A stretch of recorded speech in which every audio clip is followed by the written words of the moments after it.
আগে বিয়ে করছিলাম, বউটা চলে গেছে, বউয়ের নামে জায়গা দিতে হবে। জায়গা দিলে আমার ভাত খাবে, নাহলে খাবে না। আমি মানুষের মনকে জয় করে, মানুষের মনের আবেগে ঢুকে সে আমাকে খুশি মেনে আমাকে যাই দেখ, 10 টাকা দেখ, 20 টাকা দেখ, ওইভাবে আমার দিন এভাবে যাচ্ছে।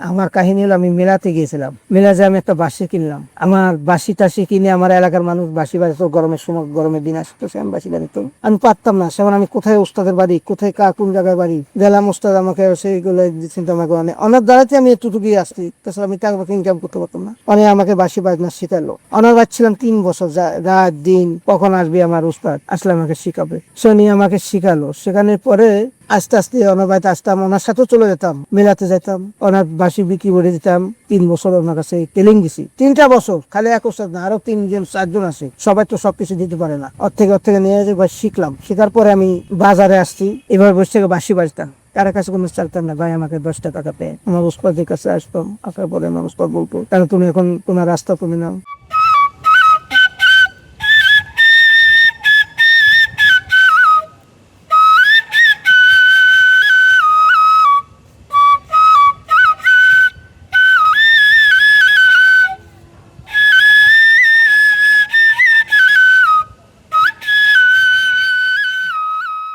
আমার পরিবার খবর হচ্ছে, আমার আব্বা আছে, কৃষি কাজ করে, আর আমি এইভাবে বসে থেকে আমি নিজে বাঁশি বাজায় নিজে এইভাবে চালাই। প্রথম আমার মা ছোটবেলায় আমাকে থাকতে দিয়েছে নদীর পাড়ে। নদীর পাড় থেকে এখান থেকে রাত্রে আসার জ্বরের থেকে প্যারালাইসিস, যেটা পাও আমার পঙ্গু হয়ে গেছে। আমার বাপ মা অনেক আমার চেষ্টা করছে, চিকিৎসা করেছি, কোনো কাজ হয় নাই।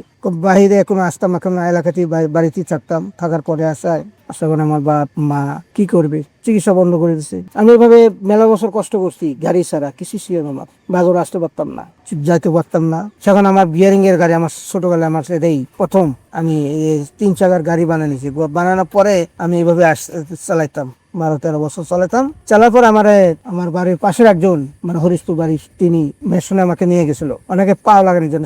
সেখানে আমাকে নিয়ে সে আমাকে একটা ট্রাইসাইকেল দিল। ওই ট্রাইসাইকেল নিয়ে আমি চললাম, কষ্ট করছি, প্রচুর কষ্ট করছি। আমার মতন করতে কি করে নাই। অনেক আশা ছিল যদি আমি একটা গাড়ি পেতাম, চলতাম, চলার মতন। তখন 4 গাড়ি কোনো কিছু ছিল না।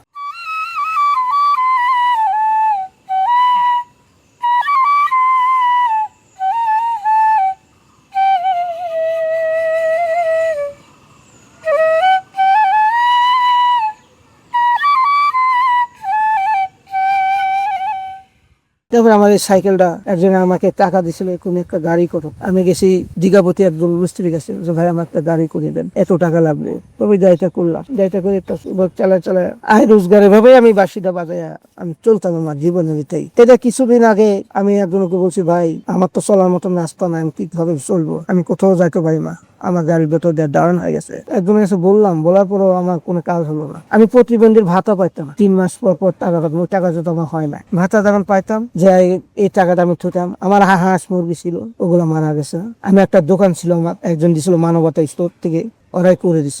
করার পর আমি দোকানটা চালাতে পারি নাই। গাড়ির উপরে দোকান, একটা ছোট জায়গা, যে এটাও গেল। আমি বলছি আমার এভাবে আর হবে না, আমি বাঁশি বাজে আমি এইভাবে আমার দিনকাল যাবে।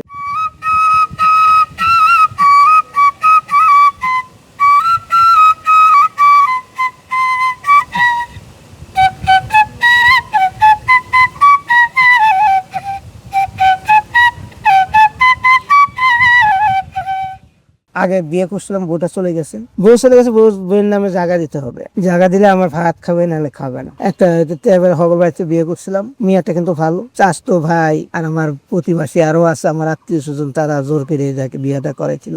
মেয়েটা মনে হয় 1 মাসও না। মেয়ে বলছে, তুমি আমার নামে যদি জায়গা দাও, তাহলে আমি তোমার সাথে সংসার করবো। আমার কোনো সমস্যা না, যে আমার সমস্যা তো কারণ তা না। আমি জায়গা দিব জায়গা দিয়ে বিয়ে 1 মাসও হয়নি, তুমি কি করে জায়গা চা? তারপর আমার আত্মীয় স্বজন ওটা কেউ মাইনে নেয়। তারপর ওরা চলে গেছে। পরে আমি আর বিয়ে করিনি। বিয়ে এখন এইভাবেই আসি। আমার এই সঙ্গের সাথী নিয়েই এই বাঁশি ছাড়া আমার আর বেটি নাই, তো আমার মা আমার আব্বা এই খেজমত এরাই করে। আর আমার সাথে আমার একটা বোন আছে বাড়ি, আমারই আপ বোন, ওই একটু যাক আমার খেজমত একটু কাপড় টাপড় দিয়ে টিয়ে দেয়, এইভাবে আমার দিন চলে যাচ্ছে। আমার এইভাবে আমার আয় আসে। যদি ভালোভাবে বাঁশি বাজায় বুঝতে গিয়ে 500-400 করে কামাই হতো, আমি 100-150 টাকা হইলে আমি চলে যাই। অনেকে বাঁশির সুর শুনে অনেকের কাছে ভালো লাগছে যে ভাই এত সুন্দর বাঁশি বাজাও, আমার কাছে অনেক সুন্দর ভালো লাগছে। আমি মানুষের মনকে জয় করে, মানুষের মনের আবেগে ঢুকে সে আমাকে খুশি মেনে আমাকে যাই দেখ, 10 টাকা দেখ, 20 টাকা দেখ, ওইভাবে আমার দিন এভাবে যাচ্ছে।